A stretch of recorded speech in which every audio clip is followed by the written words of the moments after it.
ఇకపైన ఈ ఇంటి మీద ఆధిపత్యం నాదే. బొమ్మరిల్లు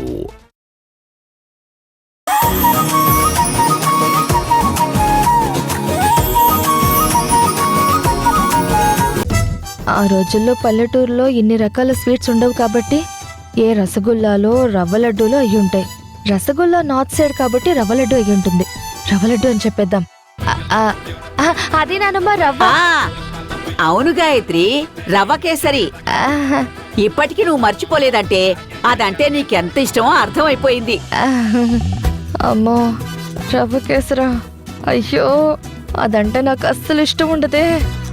చిన్నప్పటి నుంచి అనాథాశ్రమంలో ఆ రవ్వ కేసరి పెట్టి పెట్టి నా ప్రాణం మీదకి తెచ్చేవారు. స్వీటు తినకుండా అయినా ఉండేదాన్ని గాని అస్సలు తినేదాన్ని కాదు. రా గాయత్రి, నీకోసమే రవ్వ కేసరి స్వయంగా చేశాను. రా తల్లి, రా రా.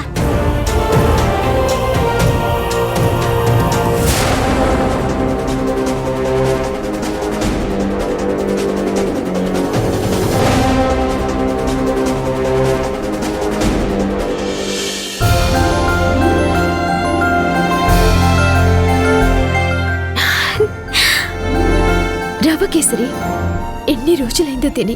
వర్క్ టెన్షన్, ఈ సత్య టెన్షన్ వలన నా ఇష్టాలు కూడా మర్చిపోతున్నాను. అబ్బా, చూడ్డానికి ఎంత బాగుందో.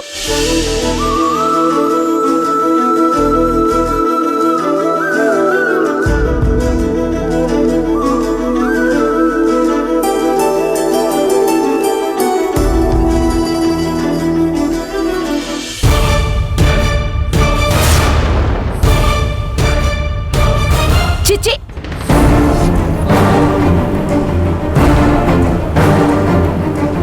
ఈ ఇంట్లో ఒక పద్ధతి పాడు లేకుండా పోయింది. మాధవి, ఒసే మాధవి. అత్తయ్య, నీకు చెప్పాను కదే, ఈ స్వీటు నా మనవరాలి కోసం చేశాను, ఎవరిని ముట్టుకోనివద్దు అని. ఏం చేస్తున్నా? అత్తయ్య, అది కాదు అత్తయ్య గారు. అయినా తప్పు నీది కాదులే. చనివిచ్చారు కదా అని చంకనెక్కాలనుకోవడం మూర్ఖత్వం.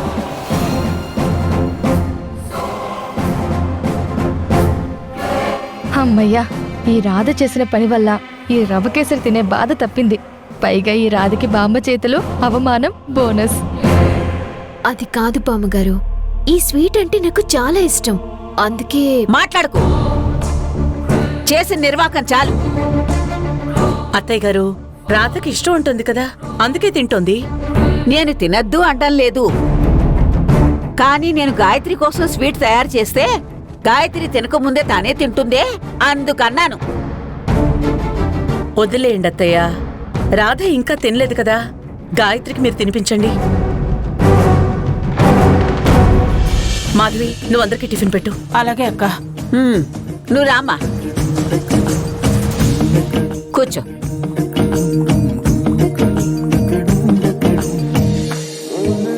చాలు.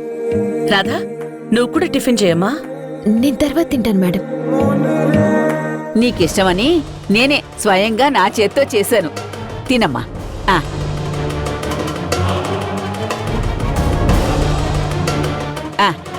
నా చేత్తో తినమ్మా.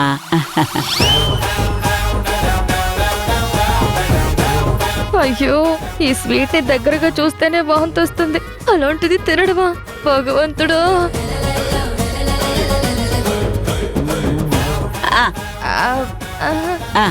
తిను తల్లి, తిను.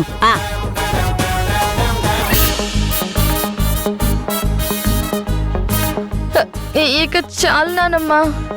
అదేంటే, చిన్నప్పుడు నువ్వు ఈ స్వీటు ఎంత ఇష్టంగా తినేదానివి. ఇష్టమా? ఆ గాయత్రికి ఏది ఇష్టమో అది నాకెలా ఇష్టంగా ఉంటుంది. తినకపోతే ఈ ముసలిది వదిలేలా లేదు, తింటే మొత్తం బయటకొచ్చేసేలా ఉంది. తిను తల్లి, ఈ ఒక్క స్పూను.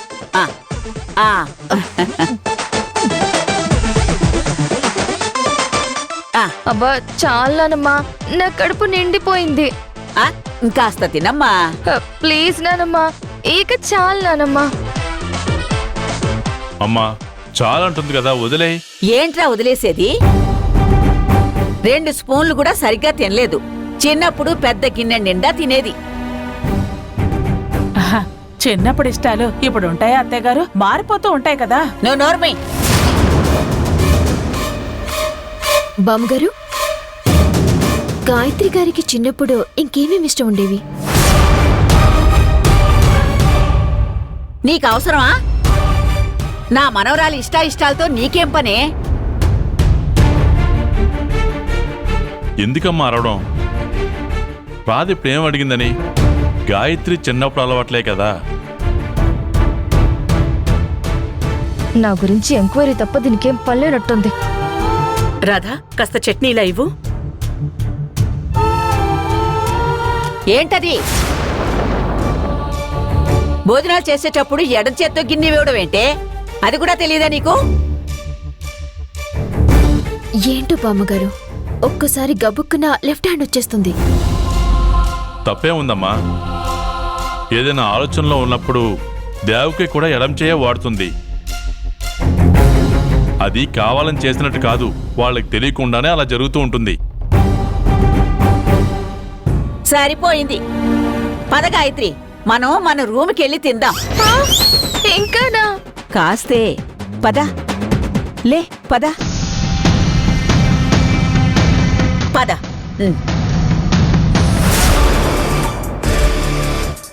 చూస్తూ ఉంటే గాయత్రి చిన్నప్పటి విషయాలు తెలుసుకుంటే తప్ప అసలైన గాయత్రిని చేరుకోవటానికి మార్గం కనిపించేలా లేదు.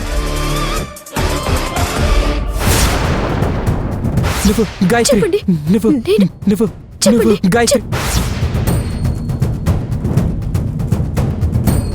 మేడం వాళ్ళు గాయత్రి చిన్నప్పటి ఫోటో ఇచ్చి ఇప్పుడు గాయత్రి ఎలా ఉంటుందో స్కెచ్ వేయమన్నారు. అతను చనిపోయేటప్పుడు నాకు గాయత్రి గురించి ఏదో చెప్పబోయాడు. అంటే స్కెచ్ ఆర్టిస్ట్ ఇంటికి వెళ్తే ఏమైనా క్లూ దొరుకుతుందేమో. ఎస్, ముందు స్కెచ్ ఆర్టిస్ట్ ఇంటికి వెళ్ళాలి. ఈ మనోహర్ ఎక్కడున్నాడో?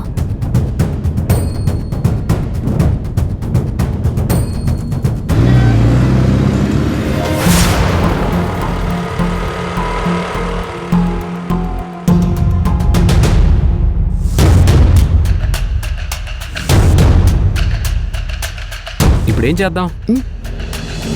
ముందు లోపలికి వెళ్ళి ఆర్టిస్ట్ వైఫ్తో మాట్లాడదాం. తనతో మాట్లాడితే ఏమైనా ఇన్ఫర్మేషన్ దొరుకుతుందేమో. సరే పద.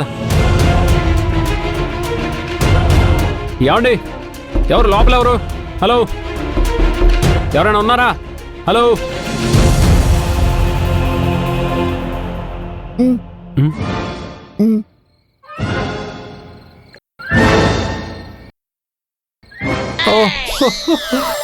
ఓకే, ఇప్పుడేం చేద్దాం?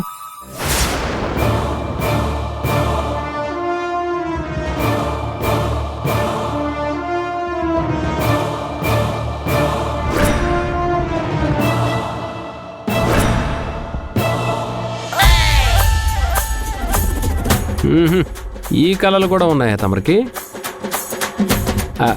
కానీ కానీ కానీ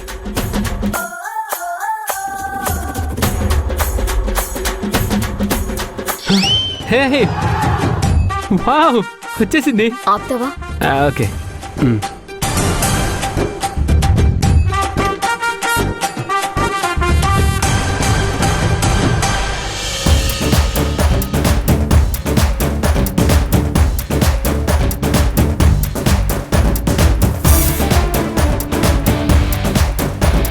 నా మొహం చూడటానికి వచ్చావా? వచ్చిన పని చేస్తావా? వచ్చిన పని అంటే మన స్కెచ్ ఆర్టిస్ట్ భార్యతో మాట్లాడదామని వచ్చాం. ఆవిడ లేదు. ఇప్పుడు ఏం చేద్దాం? ఇల్లంతా వెతికి ఏదైనా క్లూ దొరుకుతుందేమో చూడు. ఎస్ క్లూస్ వెతకాలి కదా. ఓకే సరే, నేను ఇటు వెళ్తాను, నువ్వు అటెళ్ళు. గో.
రాధా రాధా రాధా ఏదైనా క్లూ దొరికిందా? కళ్ళు, అవే కళ్ళు. క్లూలు వెతకమంటే కళ్ళు కాళ్ళు అంటావేంటి? ఏ లేదు రాధా, నువ్వు కూడా ఒకసారి చూడు.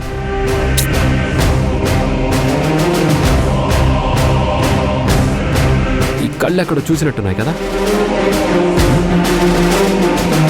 నీకు అస్సలు సీరియస్నెస్ లేదా? గాయత్రికి సంబంధించిన చిన్నప్పటి ఫోటో ఏదైనా దొరుకుతుందేమో చూడమంటే కళ్ళు అవే కళ్ళు అంటూ టైం వేస్ట్ చేస్తున్నావు. వెతుకు, దొరుకుతుంది.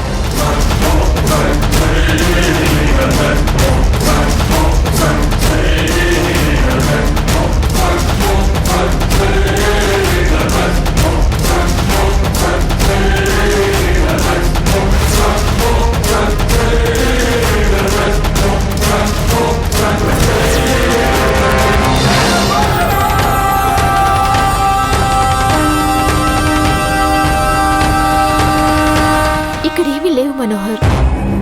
కనీసం అతని భార్య కూడా లేదు. మరి ఇప్పుడు ఏం చేద్దాం? చేసేదే ఉంది. ఎలాగైనా గాయత్రి గురించి తెలుసుకుని ఆ గాయత్రిని కనిపెట్టాలి. సరే,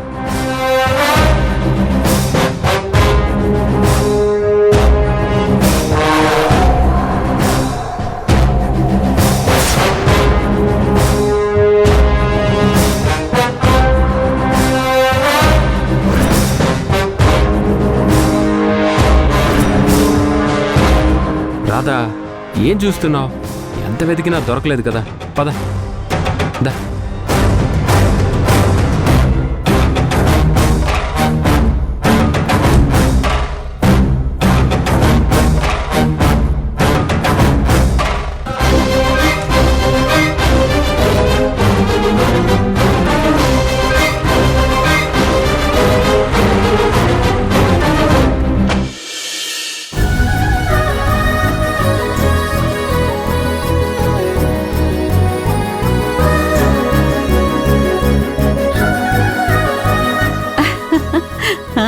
అత్తయ్య కాఫీ.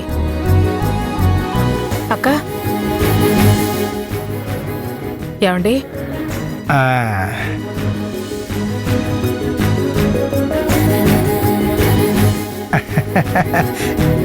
ఆహా, అద్భుతం! నీ చేతి కాఫీ అమోఘం. నీతో మంచి కాఫీ షాప్ పెట్టిస్తే మన గాయత్రి గ్రూప్ లో నీ కాఫీ షాపే నంబర్ 1 గా ఉంటుంది తెలుసా? ఈ ఇంట్లో వాళ్ళకి చాకరీ చేయలేక చేస్తూ ఉంటే ఊరందరికీ కూడా ఊడిగం చెయ్యాలా? అందరి ముందు నిన్ను హైలైట్ చేయాలని అన్నాను. నువ్వు నన్ను ఏ హైలైట్ చెయ్యొద్దు. ముందు కాఫీ తాగండి. దానికి ఎందుకు అంత కోపం?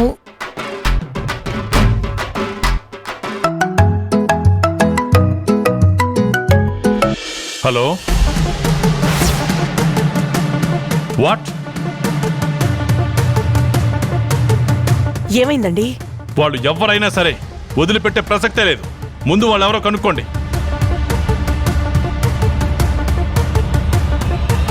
ఏమైందండి? ఎందుకలా కంగారు పడుతున్నారు? మనకు వచ్చిన ఇంటర్నేషనల్ అవార్డుని మనకి రాకుండా చేయడానికి ఎవరో ప్రయత్నిస్తున్నారట.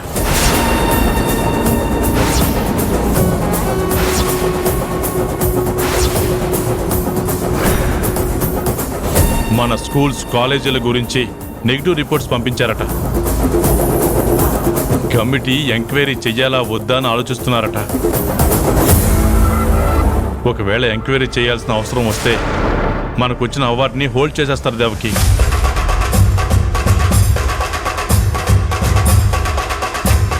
వేయనియండి. ఎంక్వైరీ కమిషన్ వేస్తారో ఇంకేమైనా వేస్తారో వేయనివ్వండి. మనం ఏం తప్పు చేయలేదు. అలాంటప్పుడు మనం భయపడాల్సిన పనే లేదు. మనం జెన్యూన్ గానే ఉన్నాం కదా. అమ్మా, అసలు మన స్కూల్స్ మీద నెగటివ్ రికార్డ్స్ పంపాల్సిన అవసరం ఎవరికుంది? వాళ్ళు ఎవరైనా సరే వాళ్ళందరి అంతూ చూస్తాను. ముందు వాళ్ళెవరూ కనిపెట్టండి అన్న. వాళ్ళ సంగతి నేను తెలుస్తాను. గాయత్రి, ఈ విషయాలేవి నువ్వు పట్టించుకోకు. నేను మీ నాన్న రాధా మనోహర్ చూసుకుంటాం. అదేంటమ్మా, మన ఇంటి గురించి మన స్కూల్స్ గురించి డ్యామేజ్ చేయడానికి ట్రై చేస్తూ ఉంటే నాకు సంబంధం లేదు అంటున్నావేంటి? అది కాదు గాయత్రి, నువ్వు చిన్న పిల్లవి. ఈ డిస్టర్బెన్సెస్ అన్ని నీకెందుకు? నువ్వు రిలాక్స్ అవ్వు. ఇదంతా చూస్తుంటే ఆ భ్రమరాంబ పనే అనిపిస్తుంది దేవకి. అనిపించడం కాదు వాసు, భ్రమరాంబే చేస్తుంటుంది. లేకపోతే మనకు ఆ భ్రమరాంబ తప్ప శత్రువులు ఎవరున్నారు? పైగా మొన్న మన ఇంటికొచ్చి గొడవ పెట్టుకుని మరీ వెళ్ళింది. అలా అనుకోవడానికి లేదత్తయ్య గారు. ఈ అవార్డు గురించి చాలా ఆర్గనైజేషన్స్ పోటీ పడుతున్నాయి. ఈ అవార్డు తీసుకోవాలనుకునే వాళ్ళు చాలా మందే ఉన్నారు. అందులో ఎవరైనా కావచ్చు. అమ్మా, ఈ విషయంలో మనకి కీడు తలపెట్టాలి అని అనుకున్న వాళ్ళు ఆ భ్రమరాంబైనా సరే, లేదంటే ఎవరైనా కొత్త శత్రువైనా సరే, వాళ్ళ జేజమ్మైనా సరే వదిలిపెట్టే ప్రసక్తే లేదు. వాళ్ళు ఎవరైనా, ఎంతటి వాళ్ళైనా నా నుండి తప్పించుకోలేరు. గాయత్రి, అమ్మ చెప్పినట్టు ఇది మేం చూసుకుంటాం. నువ్వు కంగారు పడి మనసు పాడు చేసుకోకు. ఏం జరిగింది సార్? ఏం జరిగిందంటే రాధా,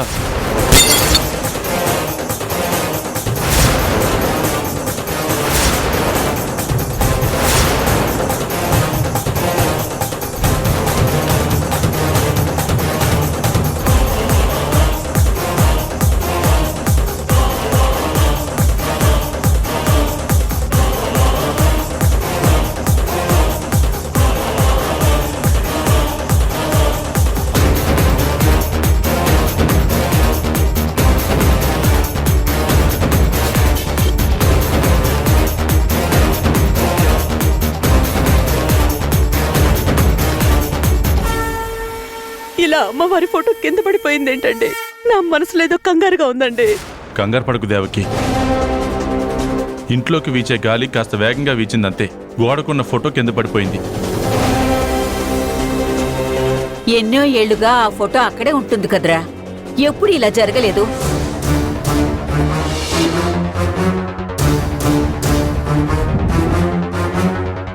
ఎల్లమ్మ తల్లి ఊదోయమ్మ ఊదే, ఎల్లమ్మ తల్లి.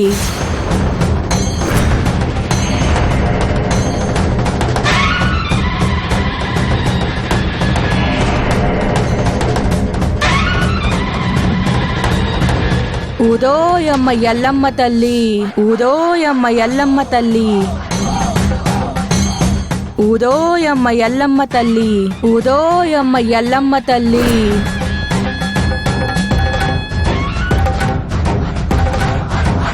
ఊదోయమ్మ ఎల్లమ్మ తల్లి.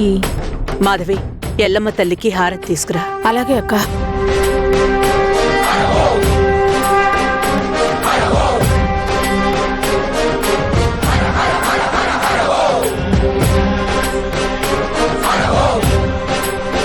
ఊదోయమ్మ ఎల్లమ్మ తల్లి, ఊదోయమ్మ ఎల్లమ్మ తల్లి, ఊదోయమ్మ ఎల్లమ్మ తల్లి.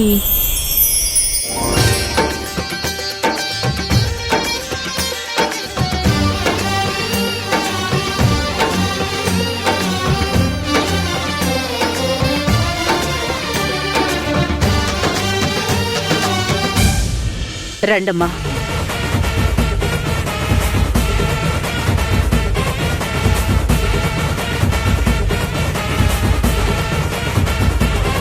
నమస్కారం అమ్మా. రాధా,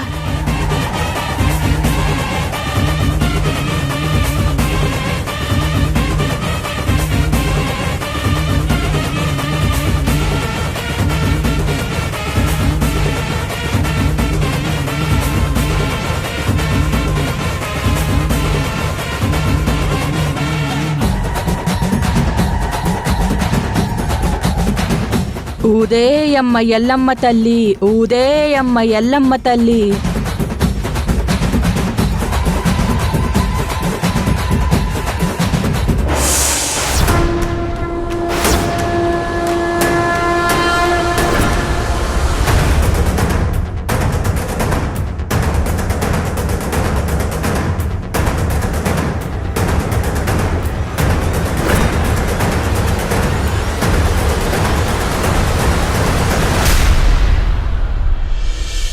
గండాలు ముందుకొస్తున్నాయి, ప్రమాదాలు పగబడుతున్నాయి, పరిస్థితులు విషమిస్తున్నాయి. ఇంటి వారసురాలికి పెను ప్రమాదం చుట్టుకోబోతోంది.